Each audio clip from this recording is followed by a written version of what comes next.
guys a little bit too. All right. Oh, Robbie found her wall already. Okay. All right. What do you mean, thanks, Jason? You're not staying for meditation? Come on.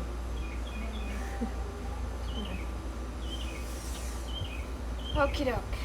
So a comfortable seat-ish, or ish comfortable. So whether you're propping yourself, I'm actually going. There's a block right there. Look, waiting for me.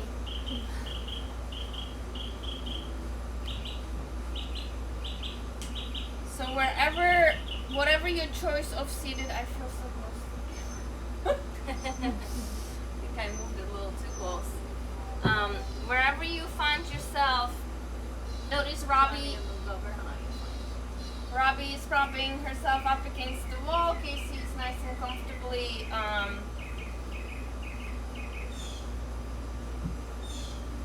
there we go. That's good. Tiki torch is going strong. So, I always say this, and so just excuse for those of you who are doing this with us all the time if I'm repeating myself. I really like to do this immediately after practice because just by doing yoga, you get yourself into that space that is so conducive to meditating, right? Yoga is a moving meditation, so once you kind of find the way of connecting your breath and the movement and allowing your body to tune in into sensations, into breath, into the body, that is just simply how it starts. And it just seems only to make sense to take it to the next step and just watching the mind the moment you stop moving, right? So it's, again, it is easier, easier is a relative term, I'd say, to be present in yoga because you're engaging your muscles and you're paying attention to your body. So in a way, you're creating presence by paying attention to your body and to your breath. It is a lot harder to do it when you're not moving because all of a sudden that object of meditation, if you will, is no longer there available to you, even though it actually is. The body still has sensations, they're just a lot more subtle. So you have to kind of go into like another level of paying attention, if you will. So just something to consider. The body definitely needs to get used to sitting.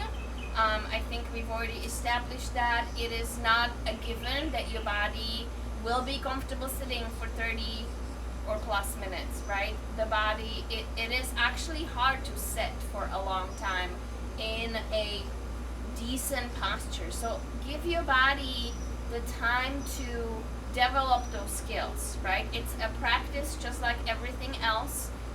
Your body does need to develop the appropriate strength and foundations and structure to sit without falling asleep or feeling uncomfortable. So just a disclaimer, I want to throw it out there every time. And then just softening the gaze, closing the eyes, maybe roll the shoulders up and back, chin tucked in slightly, just settle in. Take a note of your breath. We're going to stop the music. We do not need that anymore.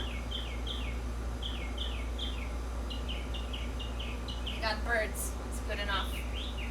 It's better than anything else. So just kind of create a little awareness around your space, around your seated posture, around your breath. Give yourself however long you need to settle in. Some days it's easier, some days it's harder. There's no judgment in how long it takes. There's no rules, there's no right or wrong. Some days you'll drop right into it. Some days it may just not happen at all. That's okay.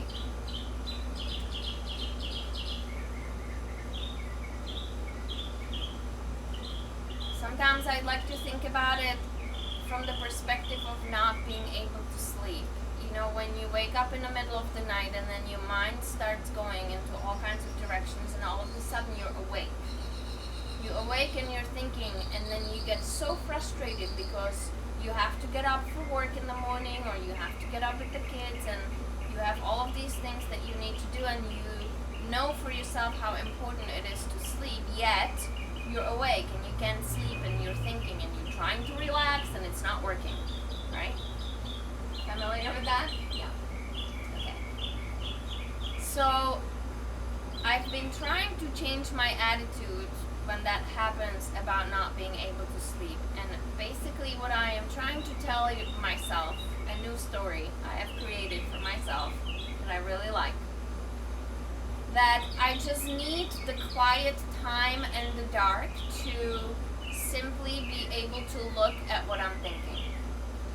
It is important enough for me to be awake and look at those thoughts and just allow them to be there. And it is kind of, you know, in a way I am just letting it be, trying to get away from the frustration of not being able to sleep, knowing that when I really will need the sleep more than the thinking, then that will happen. And that helps a little bit. I've been trying to do that the last few weeks when it happens. And I don't usually have trouble sleeping, but sometimes when there's a lot going on, I do. So just kind of notice if any kind of frustrations around the settling in, around not being able to settle in, happens. And if it's there, just allow it to be there. It's okay. Part of the process is, you know, allowing anything to be as is. And whether that's frustration or whether that's peace, that just depends on the day.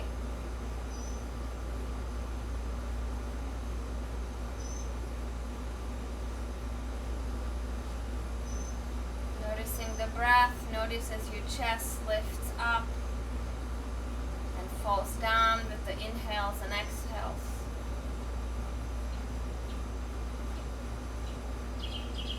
Soften as best as you can into the posture without crouching, without collapsing. You're trying to sit nice and straight, but soft. Shoulders soft and down, hands relaxed completely wherever they are, on the thighs or folded, or wherever you may have them. You don't have to even be sitting on the floor, you can be sitting on the chair. Totally acceptable.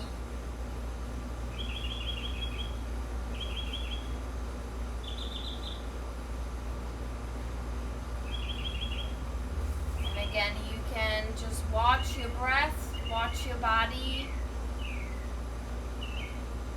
watch your mind, listen for sounds, however you want to go about it.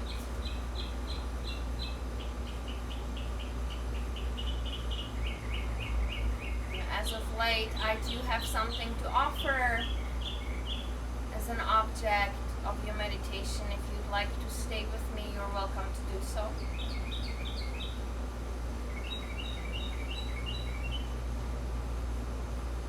If you have your own agenda, please feel to follow that.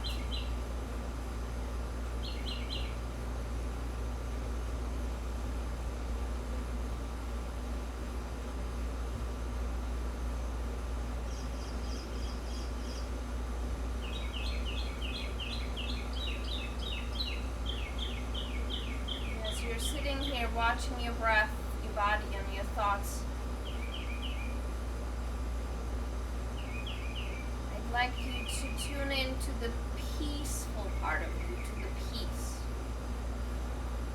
the underlying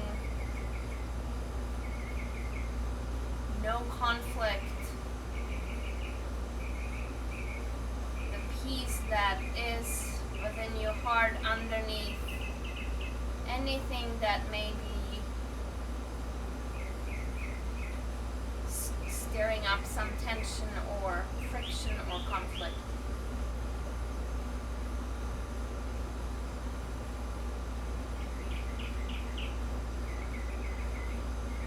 And I'd like you to consider for a moment what it would look like if you grow as a person out of that peace instead of out of pain, conflict, or friction or tension.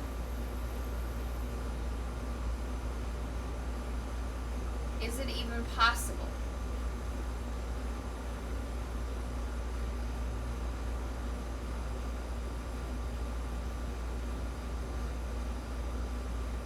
It is possible.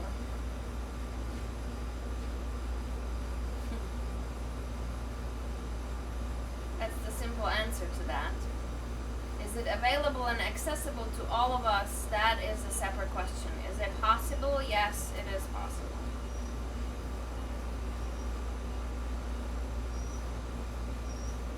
Is it easier or harder? That is also an interesting question. I think it's generally harder for us to grow out of peace because we don't know how to do that.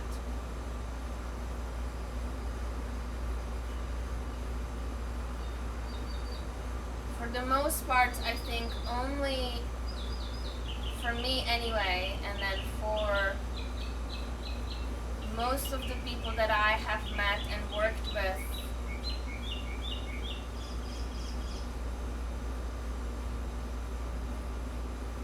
everybody always learned to grow out of pain first. And it's super interesting because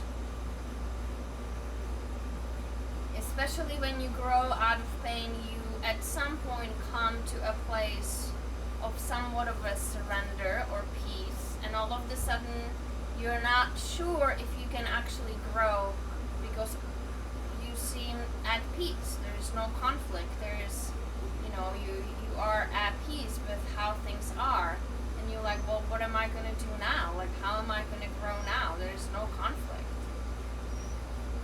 And that's the moment where you are trying to figure out how to grow out of peace.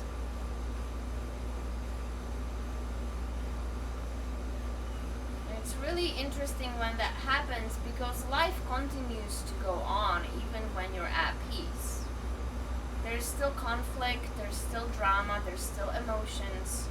Even though you may have more of an underlying peace, you're not reacting to whatever is happening. You're not, being sucked into the cycles of drama. Perhaps there's more of an acceptance and surrender to the flow of life. You still have the exact same ability. As a matter of fact, you may even have a bigger ability to watch yourself and other people as life presents whatever challenges it may present.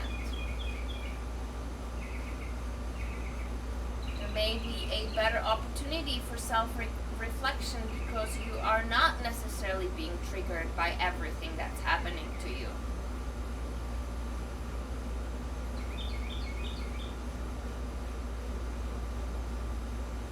Does it have to be that way? Do you have to get there only through a point of pain?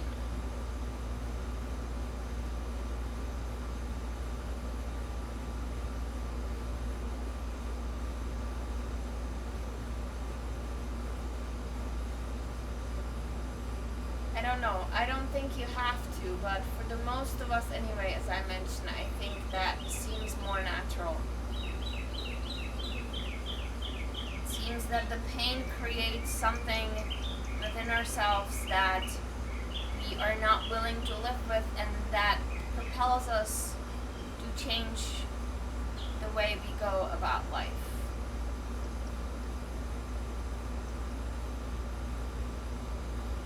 It seems that until that happens, we're not really able to access the the other side, the less reactive side, the awareness, if you will.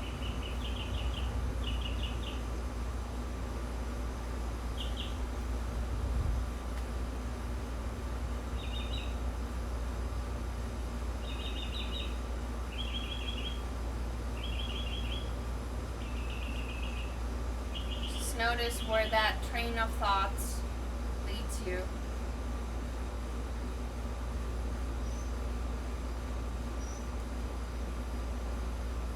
Notice if it brings you back into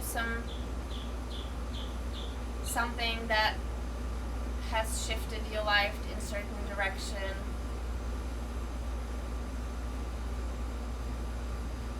Notice if you are able to access that underlying peace, or whether you have it in the first place or not.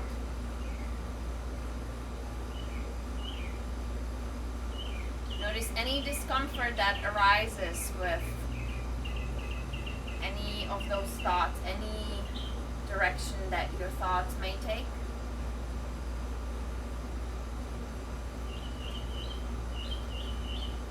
Watch out for any frustration or even anger or injustice that may be coming up.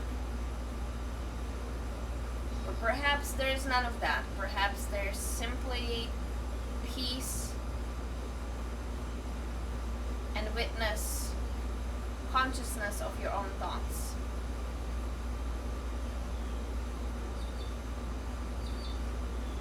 One way or another, just simply notice.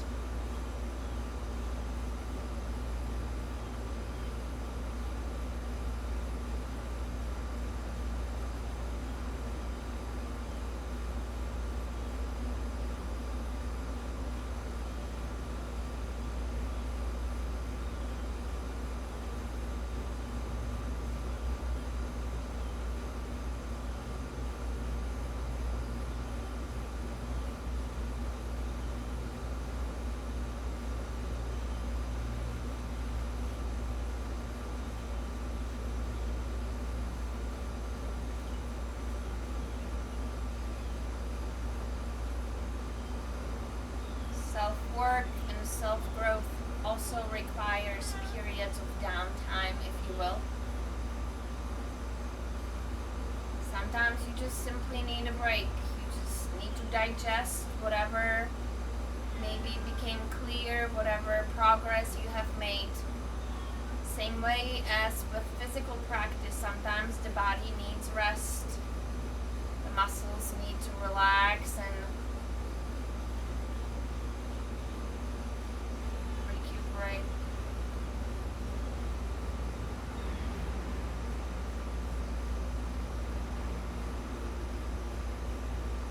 Same with the mind.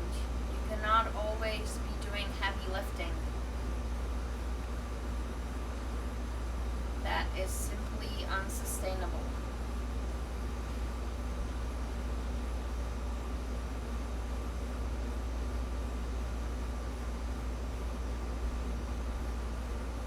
So if you're feeling like, nothing's been happening, and you're wondering, oh, should there be something happening? Should I be working on something specific? If there is nothing specific, just take a break. Something will come sooner or later. It will show up regardless. So allow the space to be empty if it's empty. And if it's not empty, allow it to be there. Again, everything comes back into having some patience and compassion and kindness for whatever it is, whether it's currently good or whether it's currently bad, or whatever you want to consider it or label it. It's really not good or bad. It is what it is. It's just your perception of it.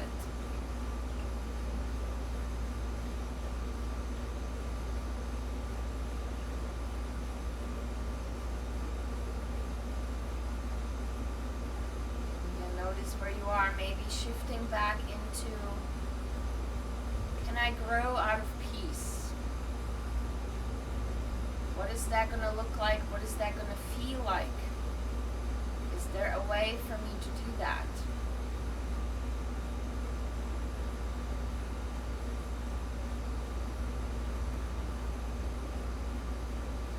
Can I grow out of peace?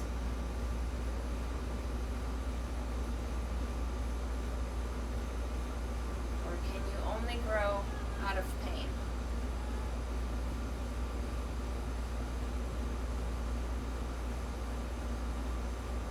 Just something to consider.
Notice where you are. Notice what are you watching, what are you paying attention to in this moment.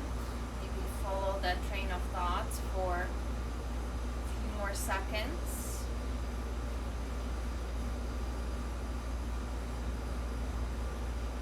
And then slowly begin to bring yourselves back. Redirect your awareness back to the breath. Check in with the body. Notice how the body is doing after sitting still for a good period of time. Whenever you're ready, maybe bringing some movement with the hands or the shoulders, or drop the head, flutter the eyes open if they are closed. Take your time. Back.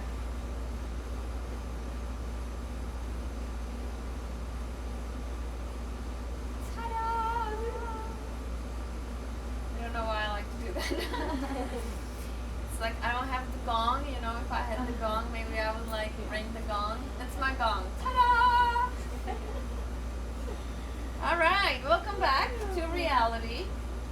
How was that? It was really itchy the whole time. Are you getting bitten, or just in general? When I first start getting into a meditative space, I get really itchy. Really? Yeah. That just always happens? Every single time. Wow. Yeah. That's interesting. Yeah. Every morning I get really itchy when I meditate. Wow. Okay. I don't really know what to say to that. What do we say to that? It's like my body fighting against it, and then Against sitting still? finally release into it. Oh, wow. Yeah. That is interesting. Well, I guess it's like anything else, like legs falling asleep, right? Or any other discomfort, then you have this itchiness that you kind of have to overcome. That's kind of annoying, though. That would be hard. That is hard. Well, I used to get mad at it. Sure. But I just calmly itch and Just then calmly go on, itch. and it eventually stops. Oh my gosh. Calmly itch. Yeah. No, it is really interesting. I think the physical discomfort, and I think that's why it's so hard to get into meditation practice, because I think the physical discomfort of whatever level, whether it's itching or legs falling asleep or back pain or like whatever, is so hard to overcome that people just give up like pretty much instantaneously, you know. Yeah. It is interesting for me how it started for me. Like I started meditating in the shower.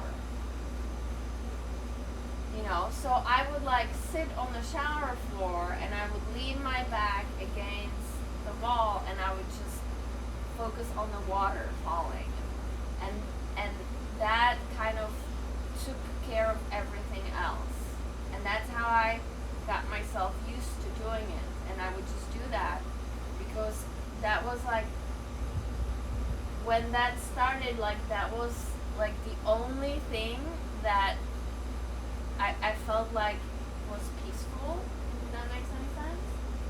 So it was just like the water, it was just like such a relief from life in a way. That's how it started for me. So I don't remember having any discomfort because I wouldn't like sit down, you know, and I wouldn't do any of that. I would always lean in the back against the shower, and I was like so comfortable in a way. And I was like, oh, here I am again. You know, it was like I was going there to just like release. And then I'm sure I wasted a lot of water. It's a water bill. Yeah, I mean, but you know, that's kind of how it started for me. So itching, huh? Mhm. Anyway, were you able to go past it or no? Yeah. Yeah, okay. And then did you grow out of peace? Well, I felt like that was just what I needed to hear today. Oh, Honestly, great. it always works out that I way know, for it me. does. It's like,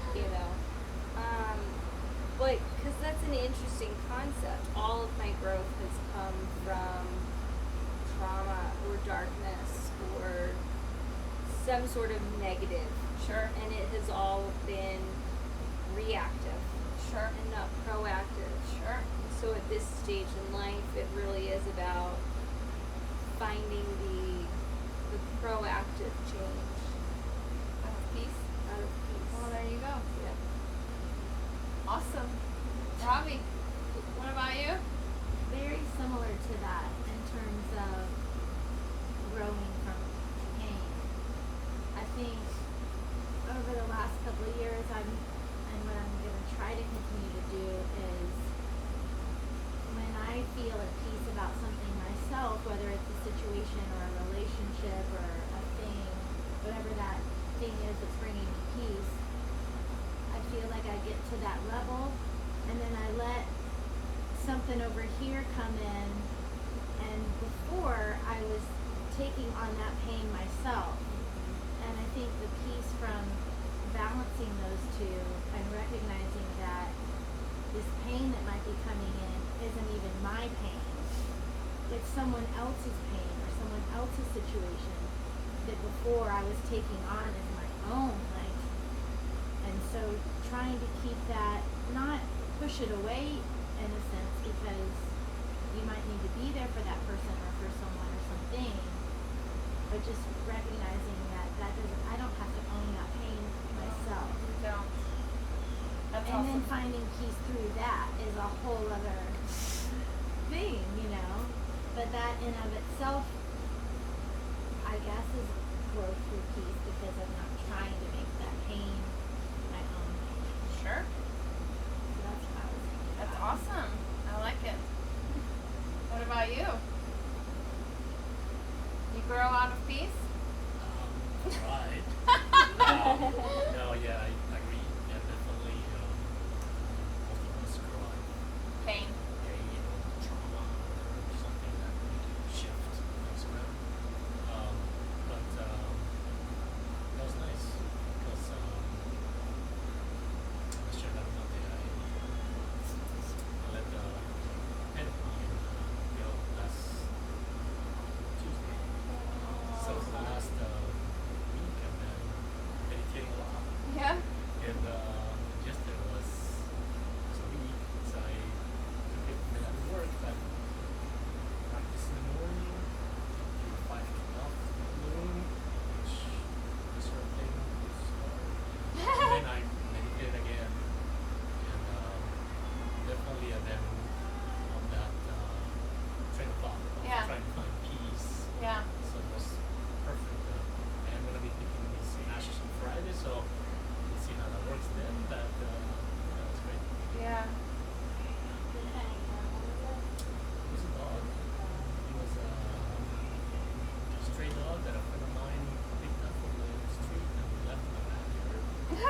12 years later, yeah, it was time to go. So, That's awesome. great Always, class. Sorry it's for your always loss. sad.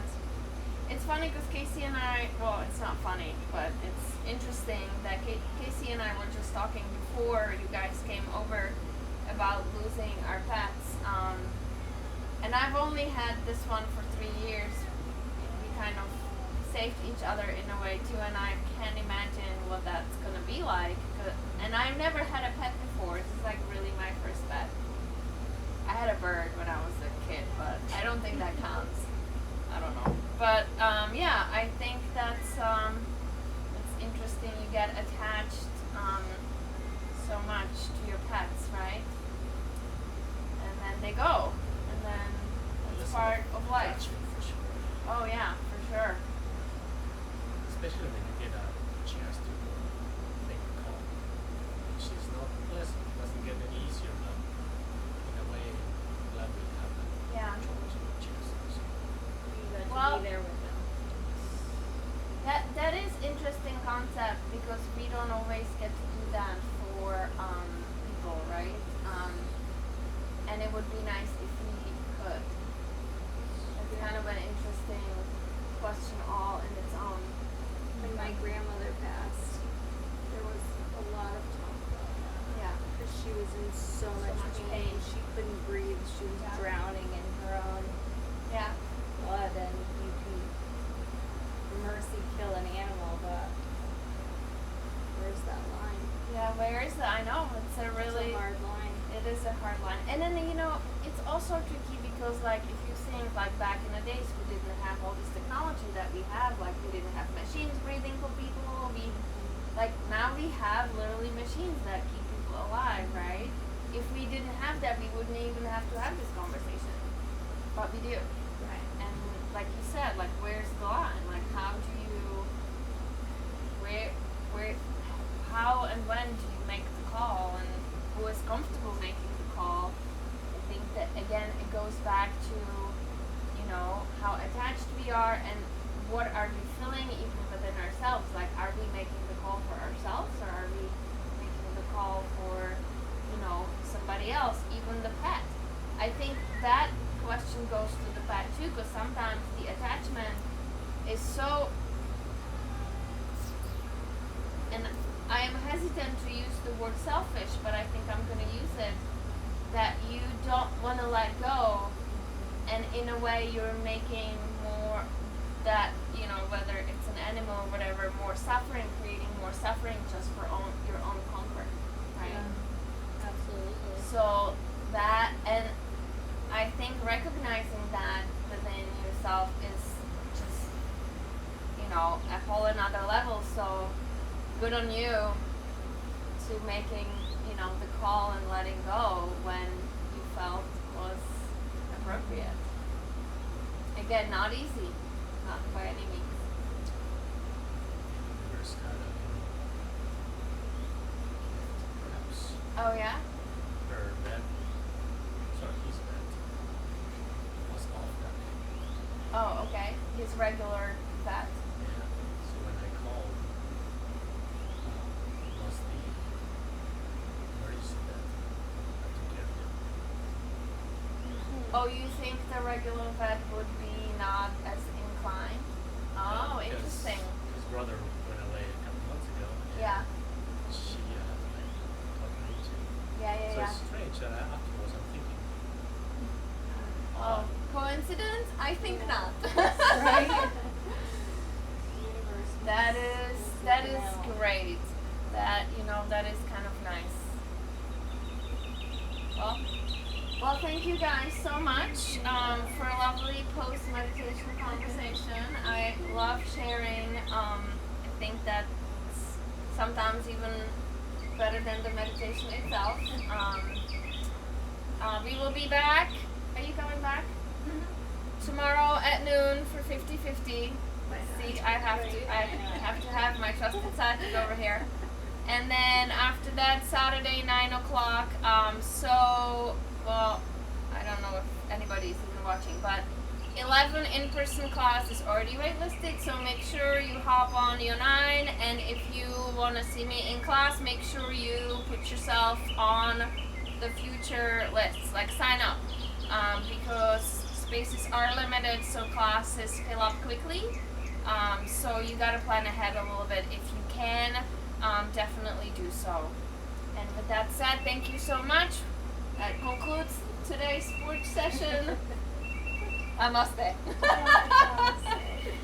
Thank you guys so much. Any questions, feedback, requests, let me know. And we will see you all later.